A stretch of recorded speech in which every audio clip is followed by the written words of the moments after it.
Naruto players and prospective Academy students. I've had a few requests actually to give a demo of the Naruto Collectible Card Game, and not really a demo, actually more of a tutorial. So this is going to be for the base original game. It is sadly no longer in print, but there are about 28 sets that were created, so there's a ton of cards out there if you really want to get your hands on it and give it a try. I mean, because it's not in print anymore, the cards are probably not going to run you very much for price, and there's still a pretty good community built around the game itself. So if you're interested, there is a Facebook group that is continuing to find people to play and teach and everything like that. And then there's also a new variant called Naruto Plus, which I will, in a separate video, I will go over the rule changes that occurred when that set was released. But for now, this is just the base game. So let's go ahead and jump right in. Alright, so if you can see up on the right side of your screen, there is a little list of the actual game flow. If you want to skip to certain steps, feel free to click those and the video will actually jump for you to that section. But for now, we're going to go ahead and start with the bare minimum here. And let's go ahead and start from the beginning. So in the Naruto Collectible Card Game, there are three basic card types. There are ninjas, jutsus, and missions. These are the three card types that you're going to need in order to beat your opponent. What you represent is you are a village and your opponent is a village, and your goal is to cause enough damage to their village that you will ultimately win the game. And in order to use these card types, there's several little bits of anatomy. I'll try to go through this as fast as I can because I know this is kind of the boring bits. Every card in the game will have a symbol up here. So these two are lightning, and this one is wind. There's actually 5 different elements in the game. There's earth, fire, lightning, water, and wind. And if you play the old game, there's actually a 6th one called void, which was created later. Now, each of these elements correspond to what type of chakra that they generate, and we'll get to that a little bit later. And it also corresponds to how you actually end up paying for them. So we'll get to that later. It's really different from every single card type, but just so you know, 5 different types, and then there's a 6th one that's not quite represented here because this is just the base rules. Now, in terms of ninja cards, you have the village affiliation right here. Arrow's a little off right there. And then you have their name, which is right here. Right here where I'm drawing the line over. I'm trying to do a little thing. I'm not very accurate because it's actually really zoomed in right now. So the name of this card is obviously Naruto Uzumaki. And you have the art area up here as well. This little shuriken symbol right here, this is the entrance cost. This is what turn it must be in order for you to play this ninja. Right here is called hand cost. This is what you have to pay out of your hand in order to play this ninja. Notice he has a hand cost of 0, but something like this has a hand cost of 1. This line right here, all this red text, these are called characteristics. Now, characteristics are just, some of it is flavor, and then some of it is actually called out in other cards. So, for instance, you see Leaf, Genin, Male, Team Kakashi. That's 4 different characteristics. Now, when I say a call out, you see something like this right here, which says, requires, you can either have Naruto use it, you can have Minato use it, who's the fourth Hokage, Jiraiya, or you can have Konohamaru, but he also has to have Genin. And when it's in brackets like this, it's calling out this right here, that it's saying, if you want Konohamaru to use this, it has to be Konohamaru, and the Konohamaru must say Genin on it, just like this. And then this area down here is the effect text. So anything that's bolded like this, that's a keyword, and typically if it's more of a lower rarity, it'll actually tell you what that keyword means. And we'll go through those either later on, or I might do a more in-depth video for that, but for now this is just the base rules. And this is your healthy status. So when a ninja is healthy, this is the stats that you would use. The first number is your power, which is only used when you're the head ninja, and the second ninja is your support, which is only used when you're a support ninja, obviously. Now, every ninja in the game can take 2 hits, and then on the third one, they're going to die. On the second one, they're going to die. They can take 2 hits total. So, when a ninja takes 1 damage, they will turn sideways like this. Sorry, it's not actually locked at 90 degrees, which I thought I did. And then you'll end up changing it to these now. So if you notice, Naruto actually gets stronger when he gets hit once. So it becomes 2 power and then 0 support. Sorry, it's actually combat. So the first number combat, second number support. Now, and then the rest of it's kind of more fluff. This is a combat attribute down here. So his combat attribute is ninjutsu. There's a lot of callouts for certain types like taijutsu or weapon, but ninjutsu is not really called out very often. Down here is a card number out of the set, and then right here is just a copyright mark. And then normally there'll be some dots down here. So if you notice, this has no dots, this has 1 dot, and this has 2 dots. Now, no dots is common, 1 dot is uncommon, and 2 dots is rare, and there's actually a third rarity with 3 dots called a super rare. Now those were notoriously hard to open in a box. You only got them 1 out of every 6 packs, or 4 in a box. So yeah, they were the better cards, obviously. They were the centerpieces of the set. But moving on, let's go jump to missions really quick, because missions are pretty close to ninjas in that, they have the symbol, they have the card type, they have the name, entrance cost, hand cost, and effect text. I mean, it's all pretty much the same. It's just actually a little bit less information. So the way missions work is you meet the entrance cost, you pay the hand cost, do the effect, and that's it. They're a one-time use, and that's about it. There is a keyword that lets them stay in play, but for now we're not going to represent that. We'll kind of go through that maybe in a more in-depth video. Now, jutsus are only played if you, again, look off to the right. There is a timing in there under battle phase that says exchange of jutsu. That's a step, sorry. And that's the only time that jutsus can be played. Now, to play a jutsu, you obviously need chakra. So, again, symbol, card type, name is right here. Obviously, it's for Sengon because it's right there. And this right here is the cost to play the card. This is the jutsu cost. Now, these weird kanji symbols, I understand that most people probably won't understand them, but if you look up in the corner of the card, you can see that symbol right there, and it's also right here. So basically the cost of this card is lightning, lightning, and then 3. This 3 means 3 of any chakra. It doesn't matter what it is. It doesn't have to be lightning. You can do lightning, lightning, and then 3 wind cards if you wanted to. You could do 5 lightning. It's really any combination you want. Now, requirements are something that the user actually has to be. So obviously when you use a jutsu, you have to choose who's using it that's actually in the team. And so the only people who can use this is Naruto, Minato, Jiraiya, Konohamaru plus Genin.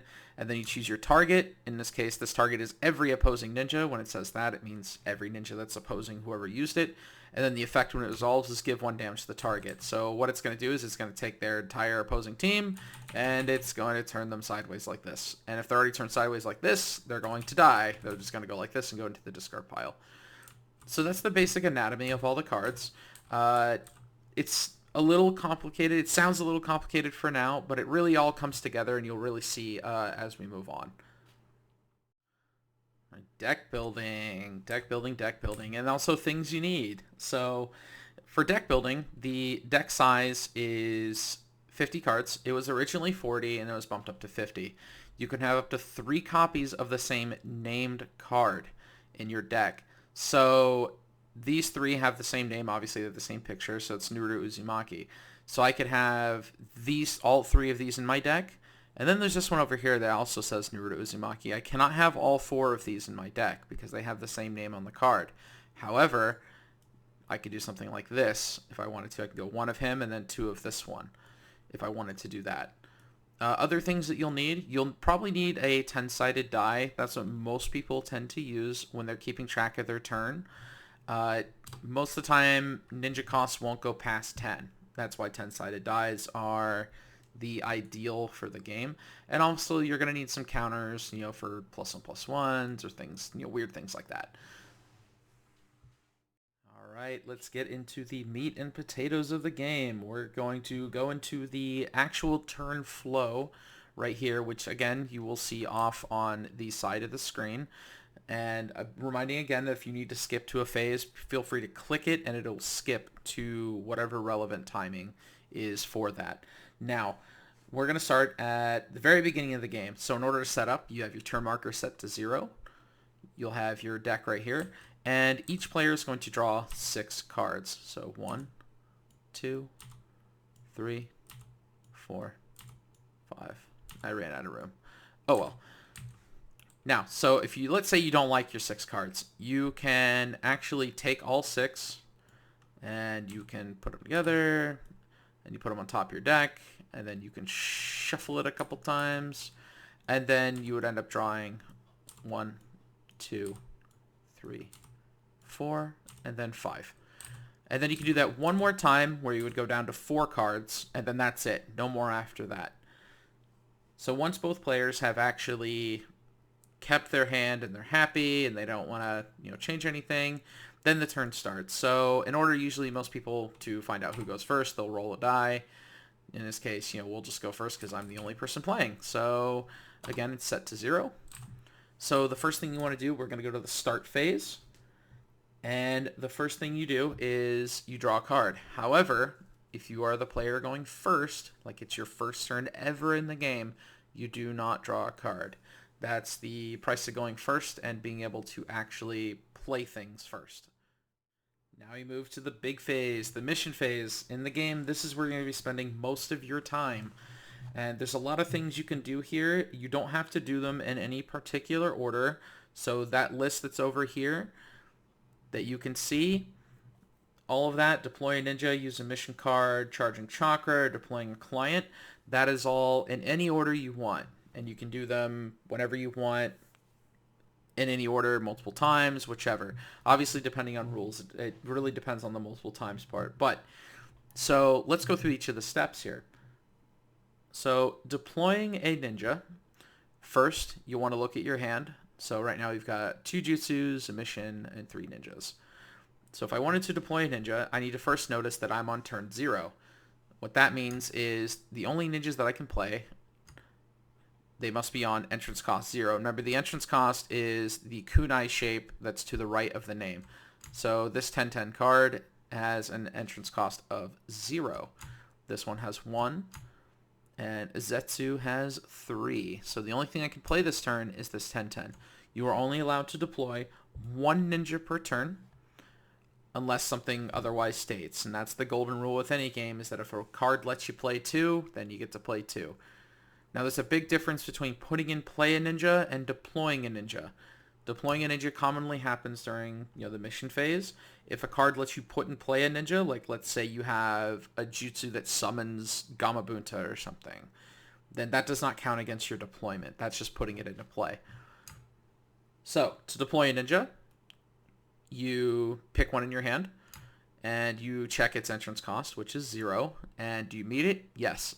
Remember that either you have to meet or exceed the entrance cost with your turn marker. So if I was on turn 3, I can still play this 10/10, but now I can also play Ino or Jutsu. So all you do is you pick up the card out of your hand and you put it in play into your village, and now it's deployed. That's it. And then if any effect text says when this ninja is deployed or when this ninja is put into play, you would do that effect text at that time. Remember, things are also deployed in healthy status. That's this orientation right here. It's the right side up orientation. Make sure that you deploy them like this, again, unless something says otherwise. Now, how to use a mission card. Now, in order to use a mission card, again, you need to meet the entrance cost. So for this one, we're not on turn 1 because it says 0 right now. But just for fun, just to show you, let's assume we're on turn 1, which means we've drawn a card. And let's say we deployed the Sino too. Okay, so now we've got these 2 out. Okay, so we want to play Destiny of the Clan. Now, remember how I said there is a way that some missions stay in play for a certain amount of time or permanently? This one actually has that keyword where it says permanent 3 right there. So we're going to go ahead and go through that, but first let's go through the general idea of how to play a mission. So first, you want to meet the entrance cost. So right now we're on 1, and it's turn 1. Sorry, meet or exceed. And we need to play hand cost. So what we do is we say, I'm going to play this. I'm going to play Destiny of the Clan.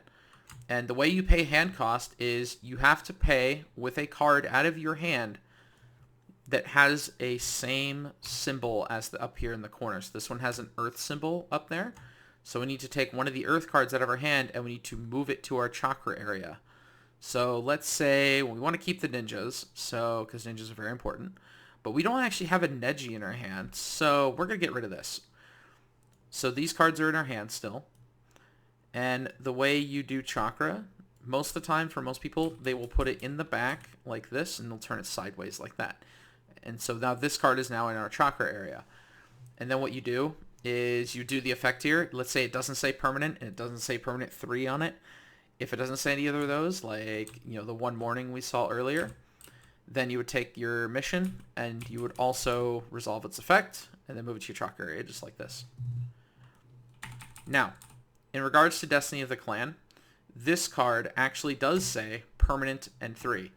A card that just says permanent sits out in play permanently. It doesn't go away. You have to remove it with an effect. Permanent 3 actually means that the card comes into play and then you put 3 counters on it. At the start of your turn, you remove 1 counter. When you remove the last counter, so when this is at 1, you move it back off, and then it would go back into your chakra area like this. So permanent stays out permanently. Permanent 3 stays out for a certain amount of turns. And if it doesn't have either, you do the effect text once, and that's it. Now, missions cannot be played while a ninja is being played. So you can't declare a ninja and then play a mission unless it says counter on it, in which case that's a whole different thing entirely. But they must be played, well, as Magic players would play, they both are played at sorcery speed, which means that they must be played when nothing else is going on in the game. Alright, charging chakra. This is the fun part. So you can do this phase, you can do it as many times as you want. Remember, you can only play 1 mission a turn, and you can only play 1 ninja a turn. Now, charging chakra, you can charge as much as you want, as many times as you want. The way it works is you simply take a card out of your hand and you move it to your chakra area. So this is kind of like that whole powering up thing. So now you have 2 earth in your chakra area, and I can keep charging away if I wanted to, although it's not really advised because you're kind of losing cards out of your hand, so it's more of a desperate kind of thing. The most optimal way to do it is you want to play missions and then have them move to your chakra area. But the option to charge chakra is there in case you do need it. Alright, deploying a client. Last step here in the mission phase that we can actually do. To deploy a client, it's roughly the same as playing a mission. You've got entrance cost, you've got hand cost, and you have their name, and then you have some characteristics here, and then usually you have an effect. When you deploy a client, you simply put it in play, and it stays in play, and usually provides a very narrow kind of effect that you can do. So this one is if your opponent wins more than 3 battle rewards in a turn, which means, they've kind of decisively ran you over, discard the battle rewards so they only win 3. So this guy kind of prevents your opponent from completely running you over, but he still kind of runs you over. Now this card is a little outdated, but I am using this as an example just to kind of show you how clients work. So if you notice, the symbols are different. A lot of things are actually different on this. The backgrounds are even different. This is actually the old format when we first released the game, and it's since changed a couple of times around. But yeah, so deploying clients, pretty simple, and there's very few of them that are very useful, so you might not even end up playing them or even seeing them entirely. Organization phase. This is a very, very simple phase. So after you've done all that mission phase stuff, all the complicated stuff and setting up for your fighting and charging chakra and playing missions, now you have the opportunity to take your ninjas that are in play and actually make teams out of them. What that means is you can stack them like this, and this would be a team of 3. 3 is the maximum team size in the game, and 1 is the minimum. So when you're forming your teams, you can do like this. Of course, it wants to snap for some reason. There we go. You can do it like that. Or you can just put them all in one team, or you can leave them both separate like this, or you can leave all 3 of them separate. and, all completely separated out into their own teams. It's really up to you. It's a very strategic point. The biggest thing you need to note is every team needs what's called a head ninja. The head ninja uses the first number in their power. So as you can see, Sakura here is a 0-1. She has 0 combat and 1 support. Now, what that means is that if she was to attack by herself like this, she has 0 combat. However, if you were to put somebody like Naruto in front of her like this, so declare Naruto as the head ninja, he adds nothing either way, it doesn't matter. But now this Sakura becomes what's called a back ninja or a support ninja. And she ends up adding that second support number, that 1. So this team right here of Naruto and Sakura would be considered to have a team power of 1, because that's 0 plus 1. Or if you wanted to go a little bit more, this Sasuke and Sakura team power is now a 2. That's that first number of the combat. Plus a 1. That's the support, so it's a team power of 3.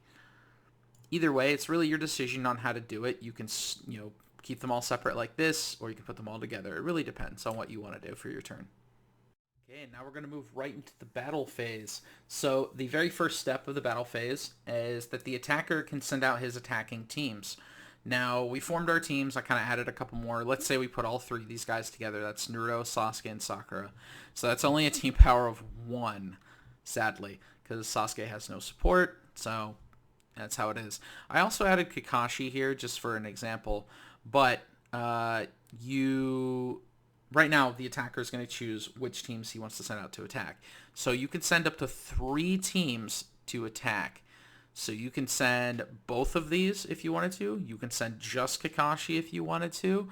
Or if in the previous phase you split them all up like this, you could send all 3 of these out. And the way most people do it is they will move them forward like this and go, I'm attacking with these 3. That's usually the way that people will show that. But for now, we're going to put them all back together, and we're going to say that we're going to attack with 2 teams. This is team 1, this is team 2. And in terms of team power, this team has a team power of 1 because it only has 1 support here. He's got a 0 and he has 0. Kakashi, however, I'm going to zoom up a little bit for you, is a 5-3, meaning that he has 5 combat and 3 support. So he is a team of 5 by himself. For now, we're going to ignore the effect text. But if you weren't ignoring it, you'd notice that Kakashi says, Team Kakashi ninjas you control get +1/+1. Notice that Team Kakashi, Team Kakashi, Team Kakashi. So he'd end up giving them an extra +3/+3, or 3 in total, actually, because each one only adds 1 of those numbers. So, after you decide to attack with both of these, your opponent now gets to decide which blocking teams that they want to send out. Now, it's the same process, only they can send out as many blocking teams as you sent out to attack with. So there are a lot of cards that allow you to attack with more than 3 teams. If you end up attacking with more than 3 teams, your opponent will be able to block all of them as long as they have enough teams to block. Now, in this case, we have 2 teams being sent out, and our opponent here has 2 teams ready to block. So we're going to go ahead and drop those here, and he's going to block just like this. Now, the way this is going to work, I'm just going to read the numbers off to you. So this team of Dosu, Kin, and Zaku is going to have a team power of 2 combat, 1 support, and 1 support, so a team of 4.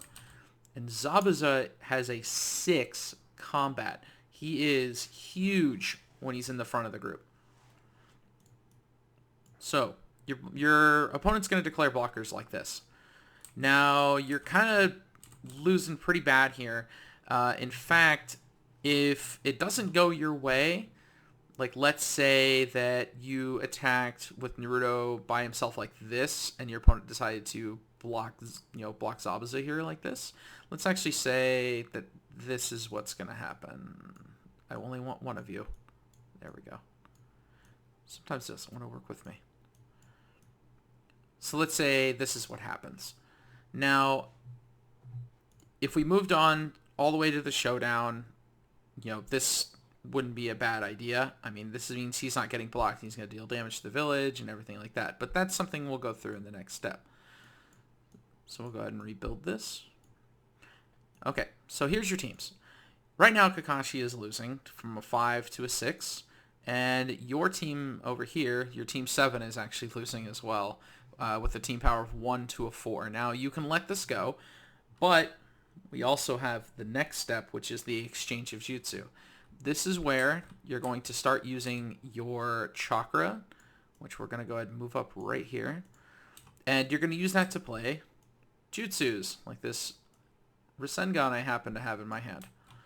Now, the way you use a Jutsu, if you want to do it, attacker gets to choose first, but both players are going to get the opportunity to play Jutsus.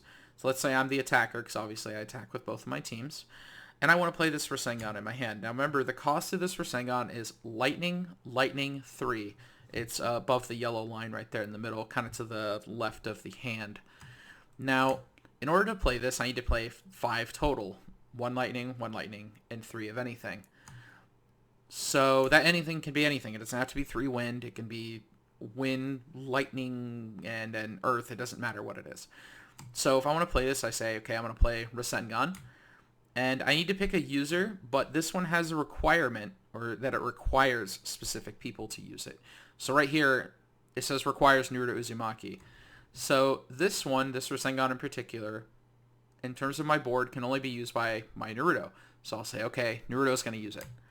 And the target is every opposing ninja. So, yep, I can target all of them. Nothing's preventing it. And I need to pay the cost. So we have it right here. We have, there's 1, 2, and then 3. That's the colorless part. And then we have 2 lightning. 1 lightning and 2 lightning. And then what we do is we end up moving all that Chakra into our discard pile. And then we end up adding this card to something called the chain. Now, the way the chain works is it's kind of like a stack from Magic, but it's now, you've paid for it, you've chosen your user, you've selected your targets, and now the Jutsu is kind of, you know where they kind of zoom in on the character and they're making the Rasengan and stuff. It's kind of like that. They're kind of forming it. They haven't done it yet. So your opponent now has a chance to respond to this. The only way that he can respond to this is with another Jutsu or an effect that has the timing of EOJ, which you see right there, which means exchange of Jutsu.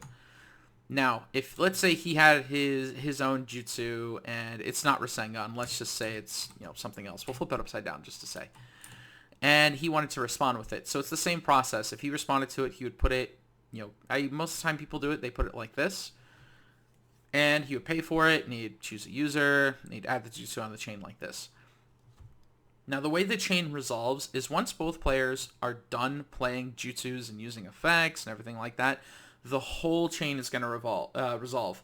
So it's not like the stack in Magic in that one thing comes off and then you can all add more stuff again. It doesn't work that way. So the way this would work is it's the last in, first out. So the way it would work is this Jutsu would resolve first, and then your Rasengan would resolve, provided it, nothing was done with it, wasn't negated with a Sharingan Eye or anything weird like that. And when a Jutsu resolves, you apply the effect text, so it's give 1 damage to the target, and the target is every opposing ninja. Well, that's pretty bad luck for this guy, because that means that this is what happens. Turn, turn, and turn. And now this is their new team. And then what happens when a Jutsu is done is it goes into your Chakra area, just like that. So now their team power is a 1, 2, 3 instead of the 2, 3, 4 that they had before. Now, this can turn off abilities. So if you notice the kin right here, it says valid. Valid means that it can be used while she's injured. If something is not valid, like let's say the Sakura here, which just says EOJ, as soon as she gets injured, she does not have that effect anymore and you cannot activate it. Now, let's move over to this fight right here. Obviously, it's a 6 to a 5, so this is what would end up happening if we continue moving on the current course that we're on. And that's the Showdown in a nutshell. The biggest thing is sorry, not Showdown, the exchange of Jutsu. Let's actually do the Showdown here really quick. So Showdown is very simple. So let's go ahead and keep this same board state that we had. We played the Rasengan, and it doesn't matter here. The way the Showdown works is now you're comparing team power sizes. So if a team wins by 4 or less team power, the head ninja takes 1 damage. if they win by 5 or more, the head ninja takes 2 damage, and all the other ninjas in the team take 1. Now, let's go through the first one. And that's this, you have a team power of 3. And I have a team power of 1. So I lost by 2. So 2 is less than 4. So my head ninja takes 1 damage. And that's it. That's all that would happen. Same here. This is a 6 to a 5. That's only a difference of 1. So he would turn sideways like that. Now, let's go back to our previous example where we had this Naruto attacking like here. And we have this Zabuza right here. So I have a team of 0 to his team of 6. That's a difference of 6. That would mean that my head ninja would take 2 damage, which means he just dies. Straight up, just obliterated, never coming back. And there are no back ninjas, but let's say that we had this Sasuke was with this Naruto, like this. And they block we swung like this, and this is how they ended up blocking. So again, it's a team of 0 to a team of 6. My head ninja takes 2, and my back ninja takes 1. So this would be the end of the board state right here. Now, the biggest thing about the Showdown is if somebody is not blocked, that means that you're opposing, the enemy didn't block them for some reason. If their team power is 4 or less, you would win 1 battle award. And the way that battle awards work, I'm going to go ahead and make a little fake deck here. So let's pretend that this is my deck. And we're going to take him out too and put him in the deck. So the way this works, so right now you would resolve this. So that's a team of 3 to 0. So she would injure. And they didn't block Kakashi. So let's assume Kakashi's injured. So my team power is 4 or less because it's a 3. To give a battle reward, if it's 4 or less, you take the top card off your deck and you put it face down. Don't show anybody over here. This means that, sorry, that's off my deck. Your opponent would do it off their deck. Here we go. Let's just do this. It's because we have this duplicate card here. In fact, let's just make us a bunch of them. There we go. So we got a fake deck from your opponent here. Your opponent would take the top card off their deck, and they would put it over here. This is now you have won 1 battle reward. When you win 10, you win. So your goal is to either win 10 or if they run out of a deck, but that's a different thing entirely. Now, let's say Kakashi was healthy. So he's got a 5. If you have a team power of 5 or more and you go unblocked, you win 2 battle rewards actually. So you literally are 1/5 closer to winning, just right there off the bat. And that's pretty easy for the Showdown. And then there's one final step called return.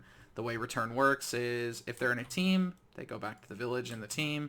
If they're not, they go back to the village separately like this. Do not pull them out of the team. Teams cannot be reformed until you get your organization phase. Otherwise, they're stuck in this format until you get to your next turn. And that's the entire battle phase. And the final phase in the game is the end phase. Now, this is very, very simple, so I just zoomed out so you can kind of just see a bunch of cards scattering everywhere. Now, the way the end phase works is the first step is to judge the winner. In order to judge the winner, the first thing you check is if a player has won 10 battle rewards, that player wins the game. However, if both players have 10 battle rewards, the current attacker wins the game. That's the active player, whoever did the battle phase and the organization and everything like that. That's the player who wins. Now, the second thing you check is if a player has no cards in their deck, that player loses the game at this point. Now, if both players have no cards in their deck, the current attacker loses the game. So remember, it's both from attacker perspective. Now, the third thing that can happen, and it hardly ever does, but if a player has no cards in their deck, but he's won 10 battle rewards, that player would win because the battle rewards are checked before the deck is checked. So, again, battle rewards, if you have 10, you win. If you guys are tied, the attacker wins. And then deck size, if you have no cards in your deck, you lose. And if both players have no cards in their deck, the attacker loses. Okay? And the next step is to adjust your hand. The maximum hand size in the game is 6. If you have 7 or more cards in your hand, if you're the attacker, if you're the blocker, it doesn't matter. you must discard down until you have 6 or less cards in your hand. Sorry, 6 cards in your hand. My bad. So if you're the blocker, it doesn't matter. The blocker doesn't do anything. But if you're the attacker and you have 7 or more in your hand, you must discard until you have 6 in your hand. So at this point, if the winner hasn't been decided, you would start a new turn with the roles reversing, which means if you weren't the attacker, you're now the attacker, and the player who was the attacker is now the blocker. So you pass back and forth. You pass the turns back. And the final step here is to move your turn marker. So if you're at 0, you would turn your die, and if you're the attacker, you turn the die up to 1. If you're a 1, turn it to 2, 2 turn it to 3, etc., etc. And this would continue until either player has 10 battle rewards or until a player has ran out of cards in their deck. And that's the whole game. So again, if you guys have any comments or anything that you are curious about, please leave a comment below and I will be sure to answer it. All right, thanks for watching.